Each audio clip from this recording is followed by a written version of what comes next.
Bonjour à tous. 안녕하세요. 시원스쿨 프랑스어 대표 강사 지니입니다. 한눈에 보이는 프랑스 문화. 지금부터 시작해 볼게요.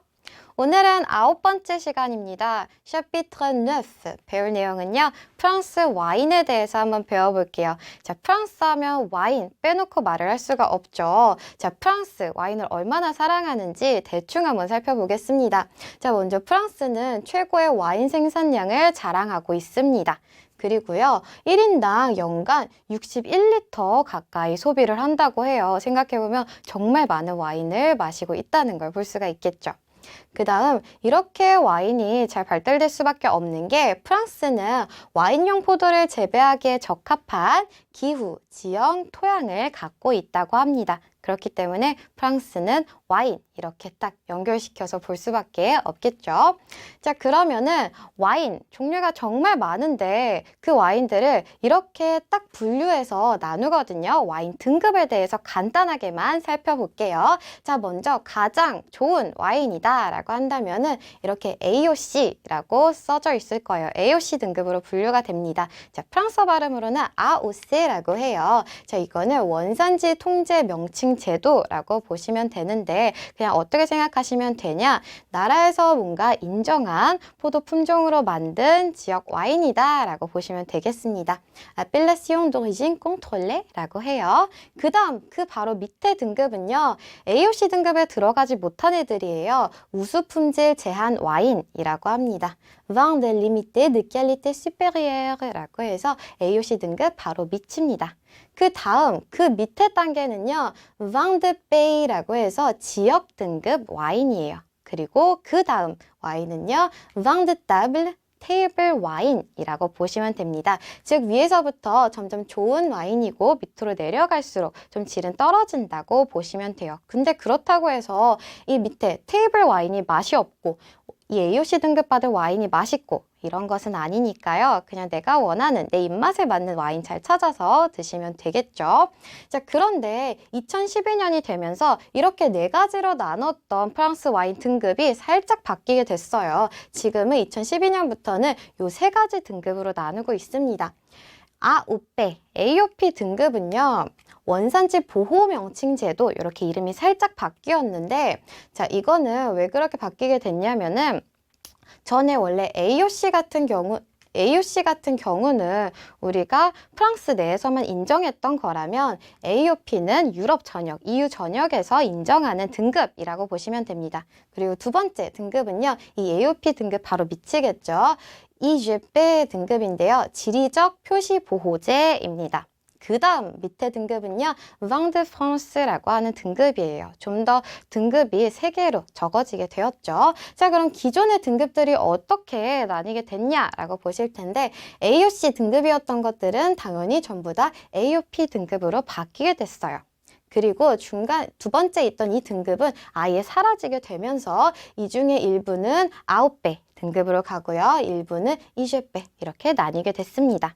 그리고 Vin de Pays 등급이 20배 등급으로 그대로 왔다라고 보시면 되고 테이블 와인 같은 경우는 Vin de France 등급으로 이렇게 바뀌게 됐다라고 보시면 됩니다. 지금은 이렇게 세 가지 등급으로 나뉘고 있어요.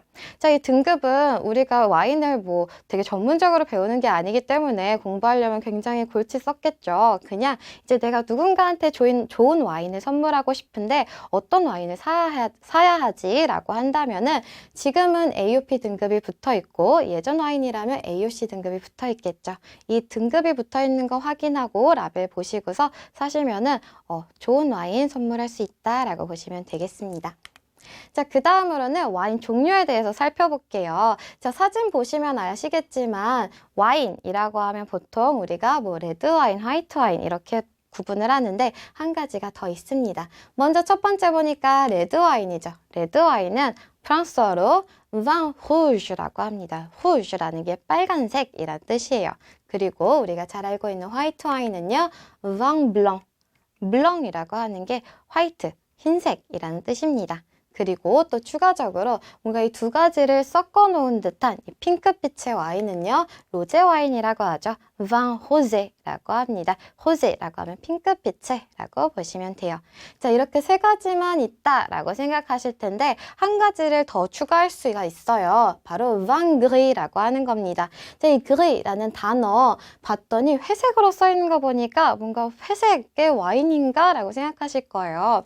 자, vin gris라고 하면은 직역을 하자면 회색 와인인데 회색으로 된 와인은 한 번도 본 적이 없으시죠? 자, 이거는 회색깔의 와인이라기보다는 프로방스 지역의 로제 와인을 따로 이렇게 vin gris라고 부릅니다. 색깔은 로제 와인과 비슷한데요. 그냥 이름 붙이기를 vin gris라고 붙여 놓은 겁니다. 참고로 알아두세요. 자, 이번에는요, 이 프랑스 와인들을 생산지 지역마다 한번 살펴보도록 할게요. 대표적인 프랑스 와인 생산 지역은 이렇게 되어 있는데요. 여기 색깔 보시면은 얘네들이 이제 대표적인 프랑스 와인 생산 지역입니다. 이 중에서 먼저 첫 번째로 부르고뉴 지역 한번 봐볼게요. 부르고뉴 와인 굉장히 유명하죠. 자, 부르고뉴 지역 와인 대표적인 포도 품종은요, 피노누아입니다. 피노누아는 이제 빨간색으로 되어 있는 거 보니까 적포도인 것 같아요. 그 다음 두 번째 대표적인 포도 품종은요, 샤르도네라고 하는 거예요. 얘는 잉글리시니까 화이트 와인, 청포도가 되겠죠. 그 다음 또 이 지역 부르고뉴 와인 중에 유명한 거, 우리가 잘 알고 있는 거, 로마네 꽁띠 많이들 들어보셨죠? 예전에 한창 왜 신의 물방울 이 만화책 유행했을 때 다들 와인 공부 많이들 하셨을 텐데요. 거기에 나오고 했던 굉장히 비싸다고 했던 와인이 로마네 꽁띠가 부르고뉴에서 만들어진 와인입니다. 그 다음에 또 부르고뉴 지방의 유명한 와인이라고 하면은 요 보졸레 누보를 빼놓을 수가 없어요. 자, 지금은 이제 뭐 부르고뉴랑 보졸레 지역을 나눠서 설명하기도 하지만 부르고뉴 안에 보졸레가 포함되어 있다고 보시면 되는데, 보졸레 누보 와인은 11월 셋째 주 목요일에 항상 나오는 거예요. 매년 11월 셋째 주 목요일에 마시는 햇 와인이라고 보시면 됩니다. 보통 와인은 오래 묵혀놨다가 먹는 건데요. 이 보졸레 누보 같은 경우는 묵혀놓은 지 얼마 안 돼서 금방 마시는, 그리고 쉽게 마실 수 있는 그런 와인이다 라고 보시면 됩니다. 그리고 마지막으로 부르고뉴 와인의 특징, 부르고뉴 와인의 와인병은요, 지금 사진과 같이 원통형 병 모양을 하고 있다 라고 보시면 됩니다. 그 다음 이번에는 보르도로 한번 가볼게요. 부르고뉴와 더불어서 보르도 또한 와인 하면 빼놓을 수 없죠. 보르도 가면 보르도 와인 투어도 많이 한다고 말씀드렸었는데요. 보르도 지방은요, 포도 재배, 와인 제조, 판매에 완벽한 조건을 가지고 있습니다. 판매에 왜 완벽한 조건을 가지고 있냐? 자, 아까 지도를 보시면은 바다랑 붙어 있어요. 그렇기 때문에 해외 수출하기 굉장히 좋은 조건이어서 이 지역은 와인이 굉장히 유명해졌습니다. 그리고 이 지역의 대표적인 포도 품종은요, 메를로, 까베르네 소비뇽입니다. 이 두 품종은요, 레드 와인을 만드는 품종인데, 보르도 같은 경우는 앞서 봤던 부르고뉴랑은 다르게 보통 품종을 혼합해서 와인을 만듭니다.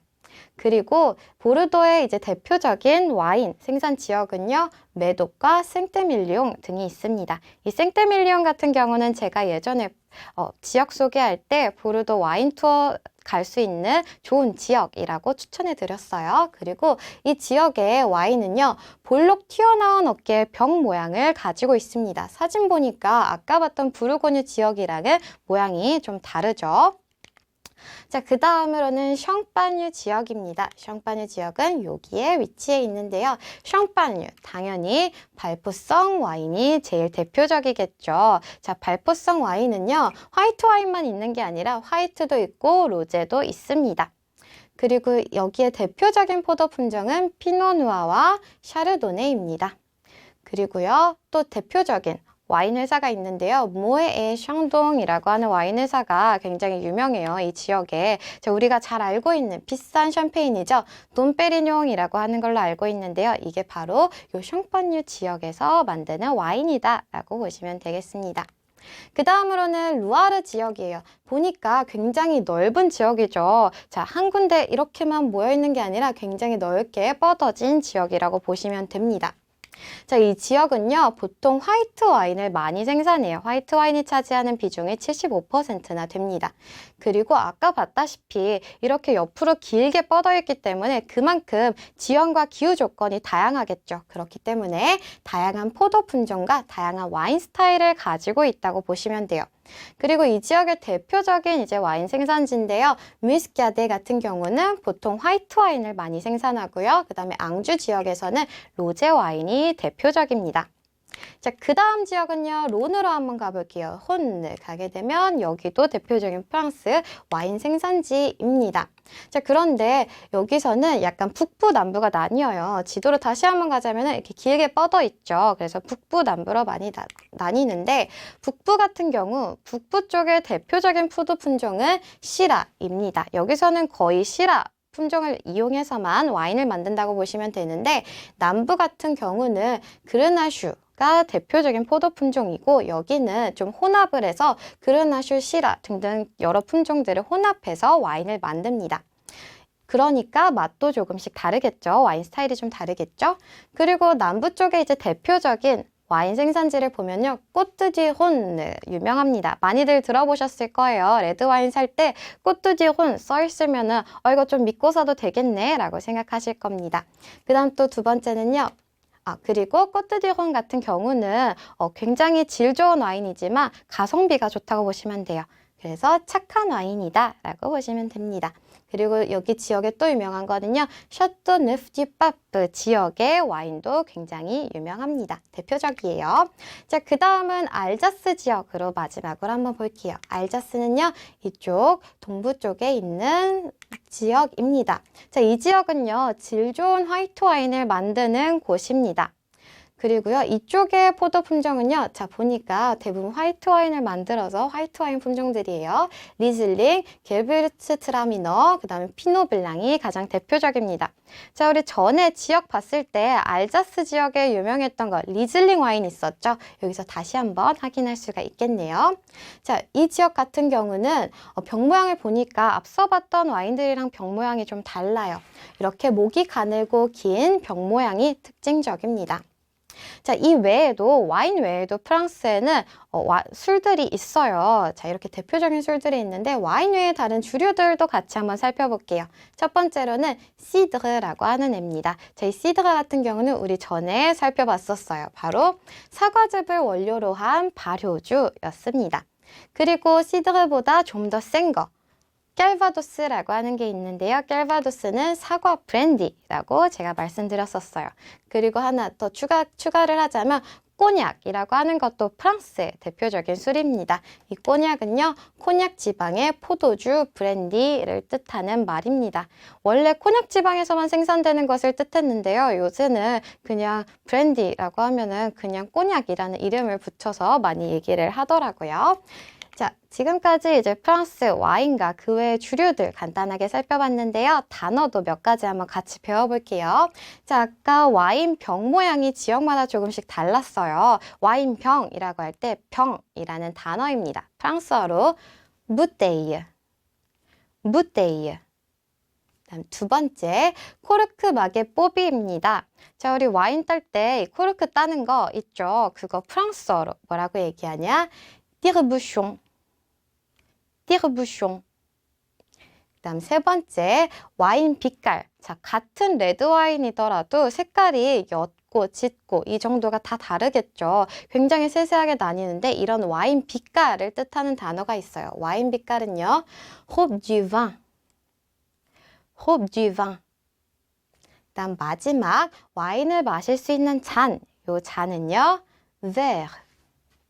verre. 그래서 이제 프랑스인들이 술 한잔 하러 가자, 한잔 하러 가자라고 할 때 그 한 잔을 그냥 요 verre라는 표현을 쓰기도 한답니다. 이 단어들도 잊지 말고 꼭 기억해 주세요. 자, 그럼 저는 다음 시간에 또 다른 프랑스 문화 내용 가지고 찾아올게요. 다음 시간에 만나요. Au revoir.